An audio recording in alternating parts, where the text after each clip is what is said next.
that we covered. So they were all the way from Baltimore, Maryland, all the way to California. They had 4 time zones where they had to have meetings, and they traveled nonstop.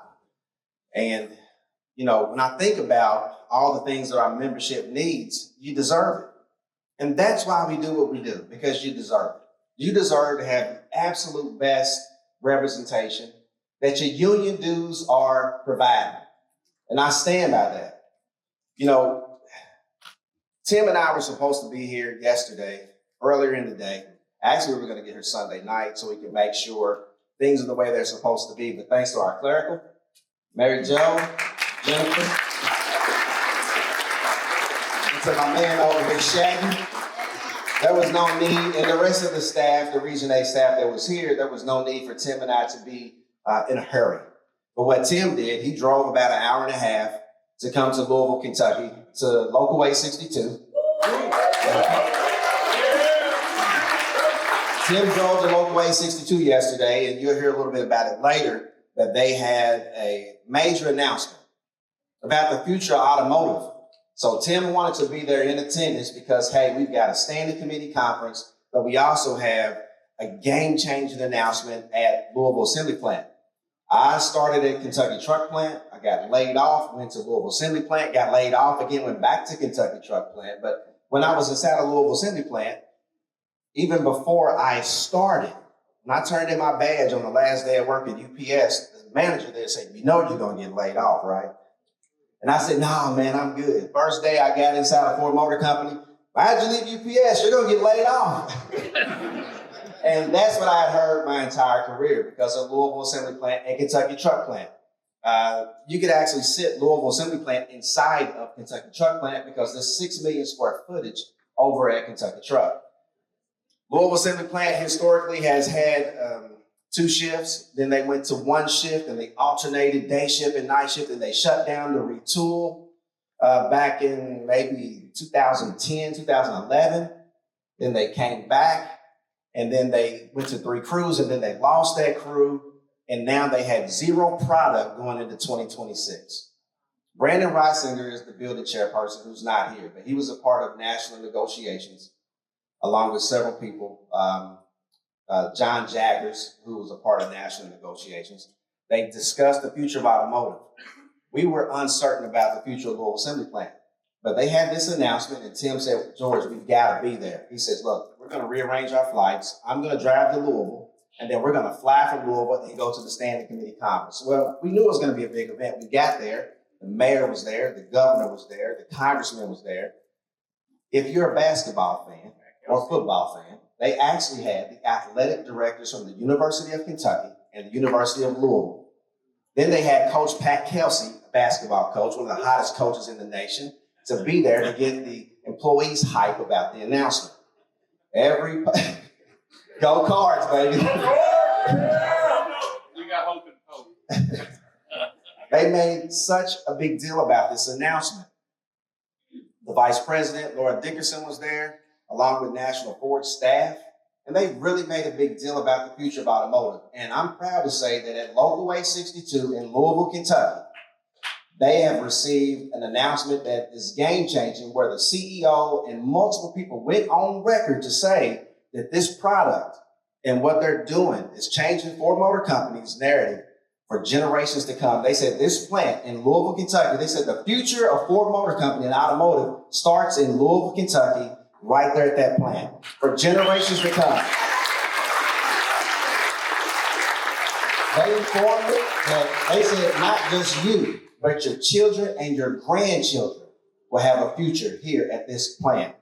It's an EV platform, and the EV platform is going to be so powerful that it can power a house like a generator. There's a pickup truck that has more torque than an EcoBoost Mustang, and it starts at $30,000. And I'm proud of Local Way 62.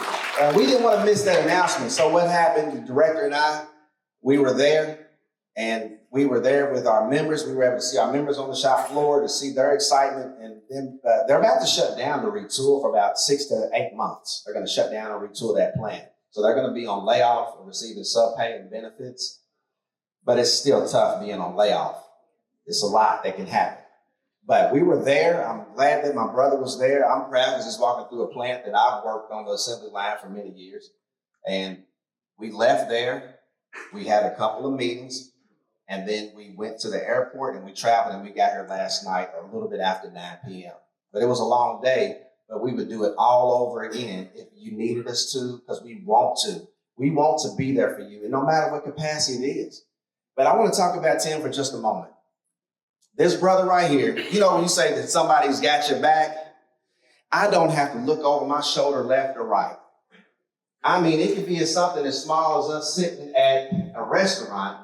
And one time, this is a real story, I was waiting on my macaroni and cheese, and I told the lady, I said, ma'am, I didn't get my macaroni and cheese. She literally walked back 2 minutes later, ma'am, do you have his macaroni and cheese? So it doesn't have to just be union stuff. It's whatever is needed. I know the type of grandfather he is. I know the type of person that he is to his children. I know the type of man that he is to this UAW. But for me, I've only known him 15 years. But in 15 years, a lot can happen. We have cried together. We fought together in arbitration. We've been to grievance meetings. Hell, he had to sit in with me when the company refused to meet with me for 2 years. He had to cover for me. They refused to meet with me because I used to have a little bit of a temper. And anybody out of Dana, if they're in here, they know what I'm talking about because the company refused to meet with me. But he's had my back, just like he's got your back. But just the way I'm saying about me, he cares about each and every one of you. You all, if you're here for the first time, let me see your hand. If you're here for the first time. We're glad to have our first timers that are here. And if you see myself, if you see this Region 8 staff, if you see these clerical that are over here, these ladies do everything that we wish we could do. They keep this region running while Tim and I and the rest of the staff are traveling. If you see Shaggy, if you see us, any of the first timers and those that have been here before, let us know what you need. It doesn't matter because while you're away from home, we want to make sure that you are comfortable that when you're here. But when I say that Tim thinks about each and every one of you, everything from the text alerts that are going out, from what's on the menu at the breakfast. We don't just say, just give us a breakfast menu. He looks at what's on the menu to make sure that we're going by the surveys. If you fill out a survey and you say that the bacon isn't what? Because you've been to a conference before. Every single detail that you mention in a survey is read, and we pay attention to that. But you know, I just want you to know that, and I'm not trying to get political, but this man right here, he makes a commitment every day. He said, nobody's going to outwork me. And he means that. He means it. I get emails at 5:30 and 6 o'clock in the morning. And I'm thinking, we're in different time zones sometimes. I'm like, what time do you get up? I get up at 4:30. I said, okay. Office opens up at 8 a.m. But he is sending emails. I have them by 6 a.m. and he's at the gym. And the next thing you know, he is at the office ready to go, and it's nonstop because he wants to make sure you're taken care of. But before I bring him up, I just want to say a couple more quick things. There's not another person that I spend a lot of time away from home, but I'm telling you, as God is my witness, not only do I know this brother has my back, he's got your back. He tells me he loves me. I love him because this man will fight for you each and every day. It doesn't matter what you look like. It doesn't matter what part of the country you live in. It doesn't matter what your beliefs are, political beliefs, because he's going to tell you his. It doesn't matter. He's a UAW member that worked in a facility that did not have representation. That facility was a non-union facility. They put him in a dark room, just like in the movies. Put him in a dark room and told him, we don't need the union in here. Why do you want the union in here? They tried to intimidate him and say, there won't be a union in here.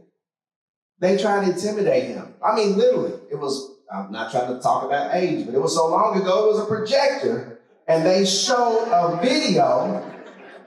Am I lying? They had a projector to try to intimidate him and say, this plant does not need the union. They had to meet privately in a hotel. The people that wanted to have the UAW, they met privately in a hotel, and they talked about why they wanted to become UAW. He was not a UAW member. He was a person in a factory. that wanted to be a part of UAW. Well, they won that election to become UAW. And then he became the president at that local. He gave the company so much hell that they approached him and said, look, we have to work some stuff out. They actually came to him about being a full-time president so they can work through their issues.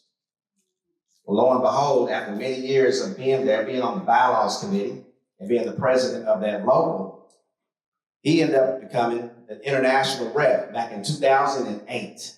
So in 2008, the director brought him on the international staff to not just negotiate a contract for his home local, but to do it for other locals that were Dana plants, where he helped. And my Dana folks, if you can raise your hand, that had worked with Tim for many years. Tim helped start up new local unions and helped them get their first contracts. So if they had never been a part of it, he was there to guide them along the way. Yeah, I actually did some political action working for the governor, where he was on the executive board for AFL-CIO in the state of Kentucky. And he did so much, not just for UAW members, but for citizens of Kentucky. And when I think about this, I get a chill thinking about it, because he would do it all over again if it meant that you can have a better way of life. Well, when he was appointed to be assistant director, by then, Director Ray Carey saw something in him and said, I want you to be my assistant director. Lo and behold, Ray Carey became the secretary treasurer of the International Union. Then Mitchell Smith was elected as the director, and then Mitchell Smith asked him to be his assistant director. And you all know the story from there. But several years ago, this membership elected him to be the director of this region. And it wasn't because he was available. It's because he does a damn good job. And we love you. We love you. Because you do a damn good job. We know your heart to stay right with you. We love you. We'll do it again next year. Right. Absolutely.